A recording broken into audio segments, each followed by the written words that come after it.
ah, natitirang sa government na to, sa government. Yung kay Ma'am Sara, kay Vice Sara, mamaya na lang po. Tatlo po yan, pero ito, idinikit ko po ito dito dahil ito ang gobyerno natin. Ito po ay kay dating president. Kaya po, ito na po yung gobyerno natin.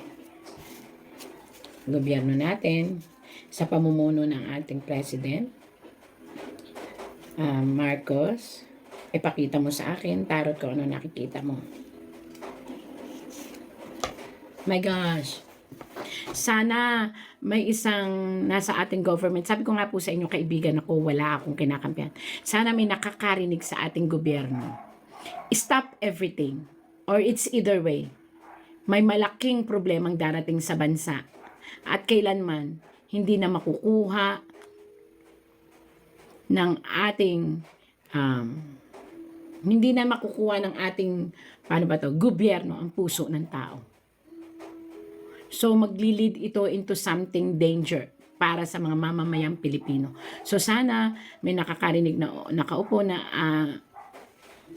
pag-aralang mabuti ang bawat galaw. Kasi ang puso na sugatan, ito po ay bumabaliktad. Ibig sabihin, kahit galit kay Duterte, magiging maka-Duterte.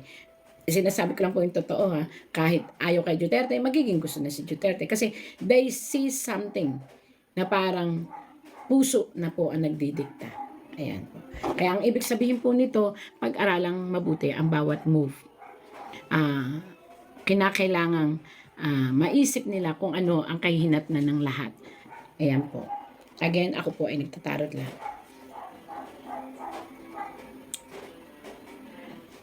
Kasi nakalagay dito ang isang hari na bumabaliktad. Ang ibig sabihin, lahat po ng nangyayari ngayon dito sa isang tinarot na kay President Duterte ay itatanggi po ng hari.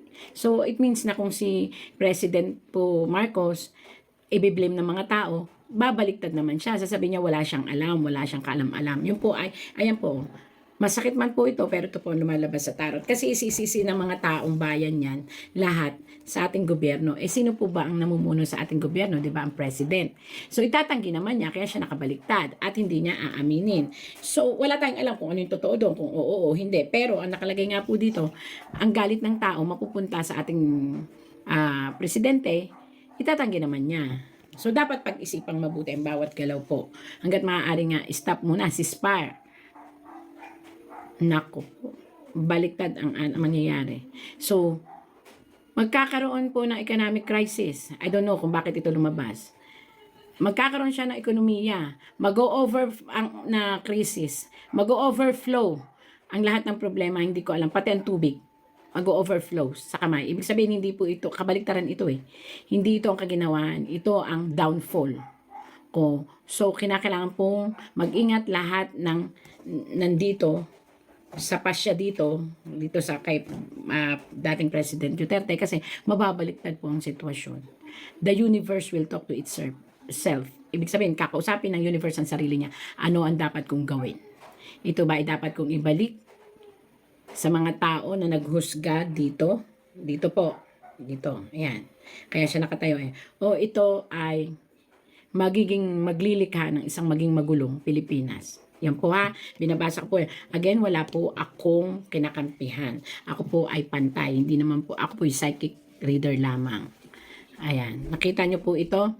Ito po ay ang pamamahay. Ibig sabihin, isang plano, isang pamamahay na maaaring nagre-represent yung pamamahay sa isang gobyerno. So, maaari pong maapektuhan ng ating gobyerno ang mga nangyayari ngayon sa ating president, vice president, nalilito na ako kasi natetense na, sa ating dating president. Okay? Maaari po maapektuhan ng ating gobyerno na malaking malaki. Pati ang construction ng gobyerno, pati ang ekonomiya, maapektuhan po.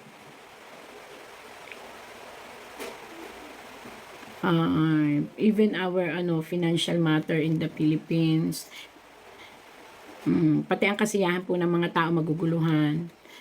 At worst to worst scenario, gumagawa sila ng isang magandang panlagay sa history ng Pilipinas. Hindi nila. So, ibig sabihin, kung ano man ang gagawain nila dito sa taong ito, magre-reflect ito na isang history ang magagawa ng isang Duterte. Mare-record ito at makukuha niya ang masa. Ayun po ha. So sana mapag-isipang mabuti, wala akong kinakampihan kung ano lang ang nakita ng tarot. O, dito na tayo kay Vice President. Nagtira po ako dito, mamaya ko babahasahin pang kalahatan yan. Kay Vice President Sara Duterte. So, alam nyo, talagang ano siya, the universe are telling me, or is telling me, like this one po, the universe telling me if I will interpret and read the tarot for Vice President Sara Duterte. Pakatatag lang siya. Pakatatag siya. Huwag siyang susuko. Let it be. Darating ang panahon, may babangon niya buong ang kanya, pati na apelyido niya, at mamahalin siya ng buong universe. Universe na ho, hindi lang Pilipinas. May something sa kanya. May something sa pagkatao niya. Lahat ng nangyayari ito ay trial sa kanya. Pero may magandang future pong mangyayari. Again and again, maaaring siya pa rin ang pumalit sa yabag ng kanyang ama. Huwag lang siyang mamamatay, ha?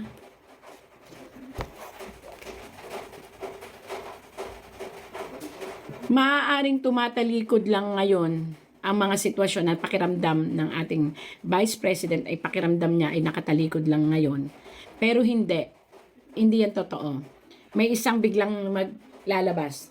May isang malaking tao ang lalabas at sila ay tutulungan. Kahit po naman saan ko hanapin, yung hawak niya ang mundo Ano ga ito? Vice President Sara Duterte, tibay lang unang loob. Kahit saan ko kayo itarot, hindi ko kayo kinakampihan. Unang-una, hindi naman tayo magkakilala. Pangalawa, tarot reader lang ho ako. Mahirap naman pong ibahin ko pa ang nababasa ko. Hawakan nyo lang daw po sarili nyo. Hawakan nyo lang ang sitwasyon. Buong mundo kakampi sa inyo pagdating ng panahon. At gagawa kayo ng history. History ang magagawa ninyo sa Pilipinas. Nangingilabot po ako dahil ang mundo ay hinahawakan ninyo. So magpakabuti lang po at kung ano man ang pinagdadaanan ay paglampasan. Kasi kayo na po yun, kayo na po ang doer noon. Kailangang malampasan ang pagsubok.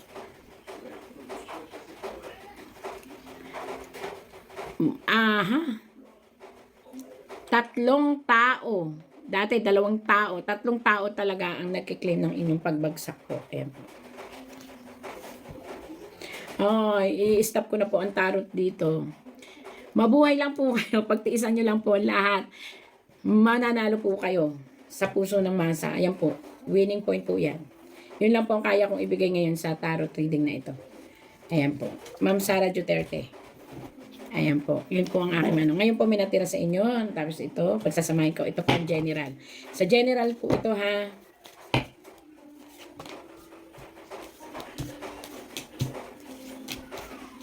Ang ating gobyerno ay magkakaroon ng napakalaking massive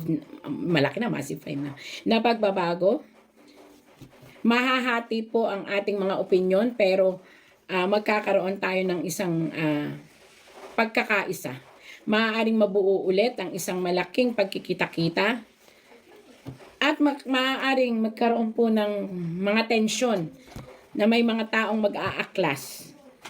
Sino kaya ito? Nasusuportahan ito ng malalaking mga tao na hindi galing ng Pilipinas. May pag-aaklas pong mangyayari. At mayroon pong nakita ako dito na pagkakahati-hati. Mahahati ang Pilipino. Sana wag naman. Mahahati ang Pilipino, ang puso ng Pinoy. Oh my gulay. Sana po malampasan natin ito. Mayroon pong kalamidad na parating sa Pilipinas. Sumasabay ang lungkot sa nangyayari sa politika.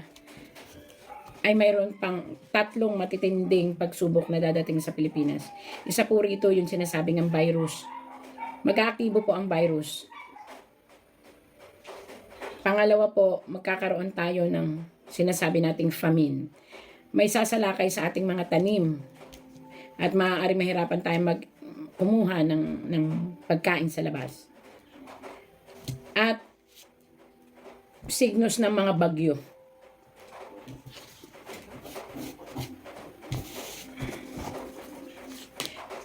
Pangkalahatan na po ito ha.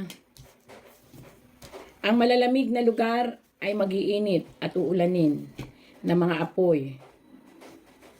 Ang maiinit na lugar pati na ang disyerto ay uulanin ng tubig, babahain at magyeyelo. Magbabago po ang ating temperatura. Pilipinas. May gulay. Magkakaroon ang Pilipinas ng sobrang gulo na maaaring mag-lead sa pagkapilay ng mga tao.